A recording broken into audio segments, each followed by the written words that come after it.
Dia nak potong. Dia nak potong saya, Datuk. Oh, itu mungkin pandangan awak je kot.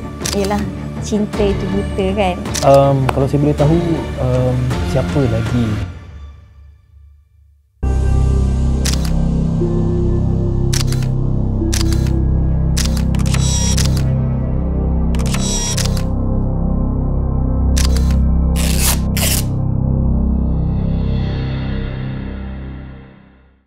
Assalamualaikum. Bilik bedah. Bilik bedah cerita pasal hidup, pasal mati aku dengan Nazri yang akan jumpa siapa-siapa lah yang kat luar ada masalah, dan kita orang akan bedah masalah dia. Kita akan cuba selesaikan masalah dia. So aku ada kawan aku Nazri, dia dah 20 tahun pengalaman. So aku sebagai orang tengah dalam bilik bedah ni. So Nazri, minggu ni kita ada kes apa kita tak tahu lagi lah. Tak tahu lagi, Dok. Kita tunggu tengok apa dia nak cerita. Okey. Sekarang dia masuk kan, kita tanya dengan dia. Okey, Dok. Korang tunggu sekejap lah. Bilik bedah tengah tunggu orang yang kita nak bedah.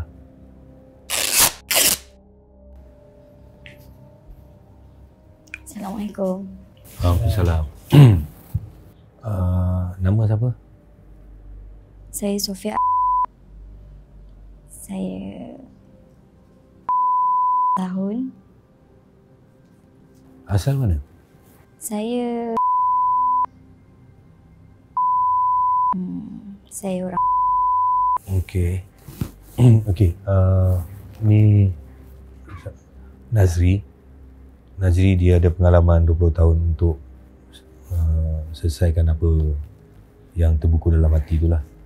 So sebenarnya, okey Sofia, apa masalah dengan awak sekarang? Macam ni, Datuk. Saya dah bercerai dengan bekas suami lah. Lepas saya bercerai tu... Sekejap. Bercerai kenapa? Saya bercerai, kalau saya nak cerita pasal masalah rumah tangga saya ni memang susahlah nak cakap, Datuk. Dalam masa yang sama dia macam buka aib jugalah. Suami saya ni dia bukan saja kasar, panas baran, tapi dia juga penagih dadah, Datuk.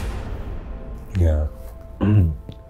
Ni Sofia, macam ni, awak kena ceritakan keseluruhan senario tu supaya Nazri dia boleh tengok apa yang betul, apa yang tak betul, macam mana kita boleh cover you punya kes ni. Faham? Ya, okey. Okey, penagih dadah.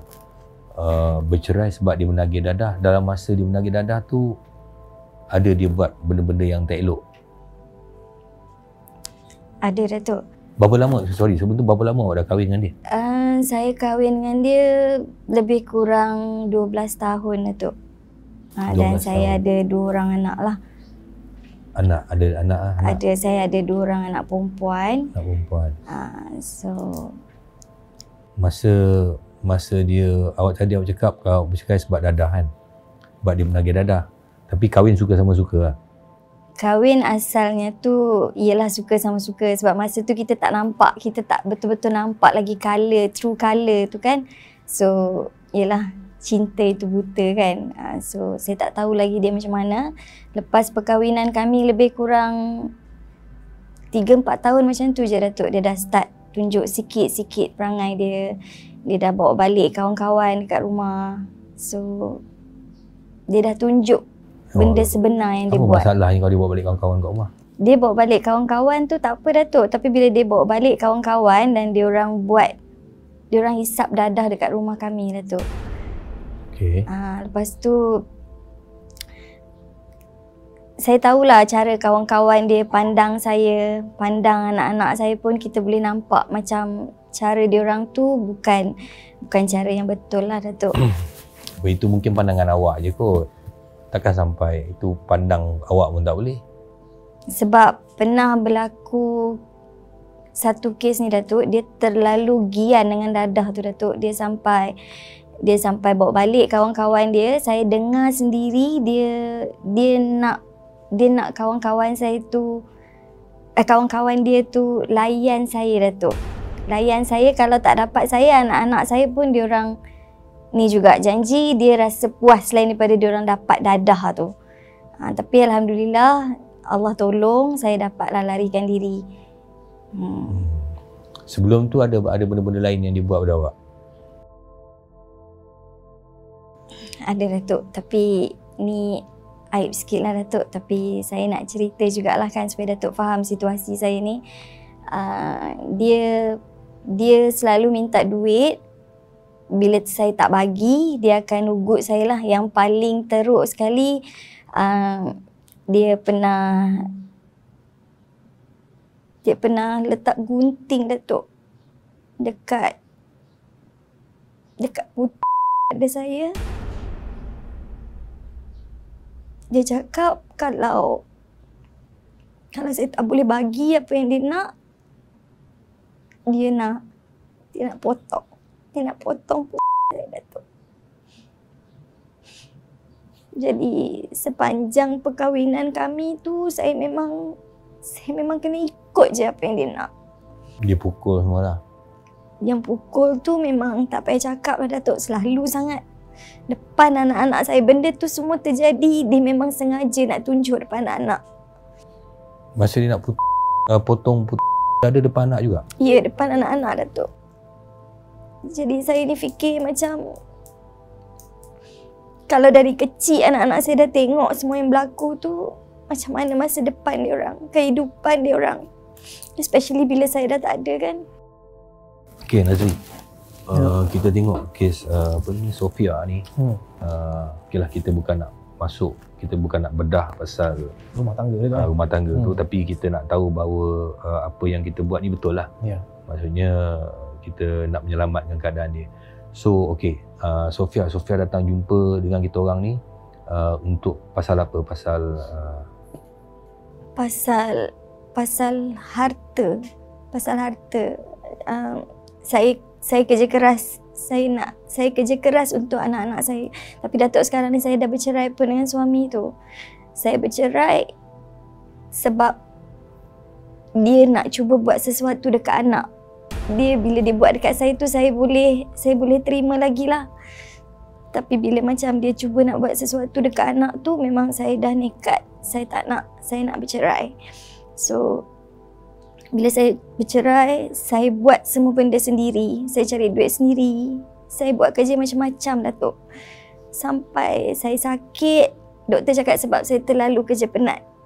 Bila jadi macam tu, saya fikir kalaulah jadi apa-apa dekat saya,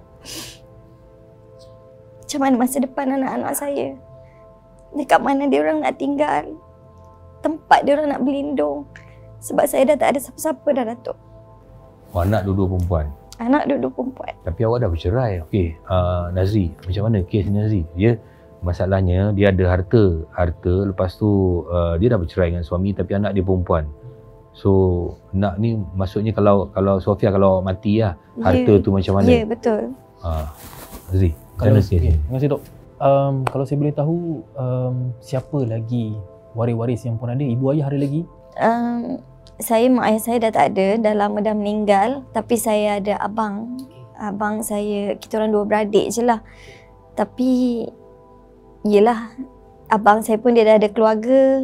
Dia dah ada anak-anak yang dia kena tanggung kan. Jadi, saya pun macam tak nak terlalu berharap lah. Dalam masa yang sama, saya takut bila saya dah tak ada siapa-siapa ni, kalau jadi macam ni, anak-anak saya tu. Hubungan dengan abang macam mana? Hubungan dengan abang saya baik je. Dia selalu je tolong kita orang. Cuma saya tak nak saya tak nak terlalu berharap sebab dia pun ada dia punya komitmen, dia pun ada tanggungjawab. So sebab itulah saya terpaksa kerja sendiri. Saya buat semua benda sendiri untuk anak-anak saya. Sekurang-kurangnya saya ada harta, saya ada peninggalan sikit lah untuk anak-anak saya teruskan kehidupan dia orang kan. Anak umur berapa sekarang puan? Anak saya yang seorang tu 7 tahun, yang seorang tu 12 tahun. Perkahwinan dengan suami ni berapa lama tempoh? Lebih kurang 12 tahun. 12 tahun. 12 tahun. Bercerai dah berapa tahun? Saya bercerai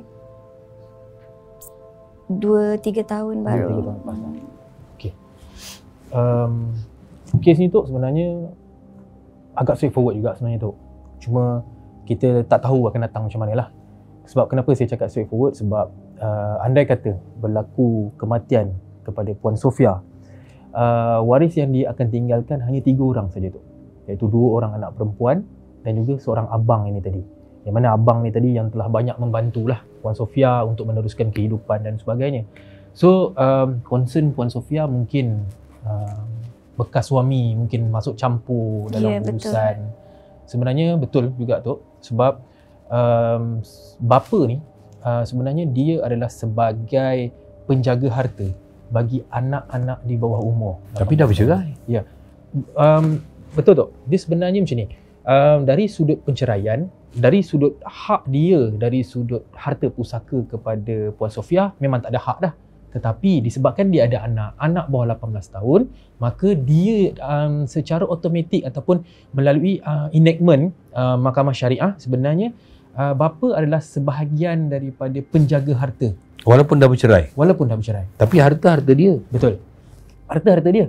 Tetapi dia hanya penjaga harta bagi pihak anak tu. Bagi pihak anak. Sebab anak ni bawah 18 tahun, dari sudut pandangan undang-undang dia tidak berkuasa dan tidak mampu untuk menguruskan harta tersebut. So dia perlukan orang yang boleh orang kata apa, memegang amanah ataupun menjaga harta bagi pihak anak. So dalam situasi yang macam ni sebenarnya agak mudah sebenarnya. Jika puan dah betul juga sebenarnya untuk merancang harta ni puan, sebenarnya tak semestinya orang yang kaya tu, orang yang orang kata apa, golongan pertengahan pun sebenarnya penting. Macam contoh Puan Sofia tadi kan, dah bekerja bersusah payah, bersendirian untuk membesarkan anak dan sebagainya. So bila ada harta, kita nakkan harta kita ini diwariskan kepada anak-anak kita, kepada waris yang kita nak, yang kita tentukan. So sebenarnya Puan Sofia boleh gunakan instrumen hibah tu. So dengan hibah, dengan hibah ni tadi sebenarnya Puan Sofia boleh hibahkan terus pun harta tersebut kepada anak-anak. So tetapi disebabkan anak ni bawah 18 tahun, so boleh lantik pemegang amanah. So mungkin kalau macam saya sebut tadi, isu penjaga harta, sebenarnya bapa ni tadi bertanggungjawab dari sudut, ada ruang yang mana beliau akan dilantik sebagai penjaga harta bagi pihak anak. Tapi atas cerita-cerita yang Puan Sofia ceritakan tadi, tindakan-tindakan yang telah dilakukan sepanjang tempoh perkahwinan, dan juga sebenarnya Puan Sofia boleh mohon kepada Mahkamah Syariah untuk menggugurkan hak dia sebagai penjaga harta bagi pihak anak. Boleh ke Mahkamah Syariah? Boleh tu. Kita boleh buat aduan, kita boleh memfailkan permohonan di Mahkamah Syariah untuk menggugurkan dia sebagai sebahagian daripada orang yang boleh dilantik sebagai penjaga harta. Sebab kalau dia bertindak sebagai penjaga harta dalam keadaan sekarang pun, mungkin apa yang Puan Sofia cerita, kita nampak sebenarnya dia akan menghabiskan harta tersebut. Walaupun kita tahu sebenarnya penjaga harta, pemegang amanah, dia hanya sebagai orang yang menjadi perantara sahaja ataupun orang yang hanya memegang amanah saja bagi pihak, bukan harta dia pun. Tapi tak mustahil dia akan berusaha sedaya upaya untuk menjual harta tersebut bagi kepentingan diri dia sendiri.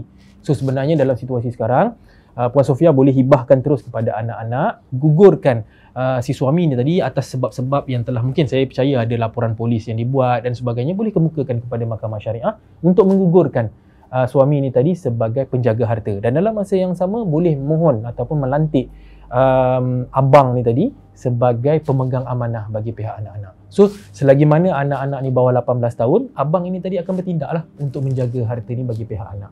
So walaupun abang ni sebagai pemegang amanah, dia tak boleh buat apa-apa pun. Dia tak boleh nak jual. Kalau kata contohnya ada keperluan untuk menjual harta tersebut, dia perlu kembali kepada mahkamah untuk dapatkan kebenaran untuk menjual harta. Sebab untuk menjual harta ni bukan sewenang-wenangnya mahkamah akan memberi kebenaran. So hak itu akan terpelihara lah untuk anak-anak. Apa kata kalau contohnya puan tak buat dokumen perancangan seperti hibah yang saya maklumkan. So bila berlaku kematian, maka abang akan ada bahagian, anak-anak juga akan ada bahagian. So anak-anak akan berkongsi bahagian dengan abang. So kalau kata berlaku kematian pada abang pula pada ketika itu, waris-waris abang pula akan mewarisi daripada harta yang puan belum diuruskan tadi. So dekat situ akan jadi lebih panjang lah dan lebih rumit. So pandangan saya tu, instrumen hibah adalah instrumen yang paling tepat untuk menyelesaikan masalah yang dihadapi oleh Puan Sofia itu. Okey, jadi Nazri ni dia daripada Wasiah. Dia 20 tahun pengalaman dan dah selesaikan isu Puan Sofia lah. Okey, yang sedang menonton, korang tengah menonton bilik bedah yang dibawakan oleh Wasiah. Terima kasih Sofia. Saya rasa masalah awak dah selesai. Terima kasih Nazri. Ya.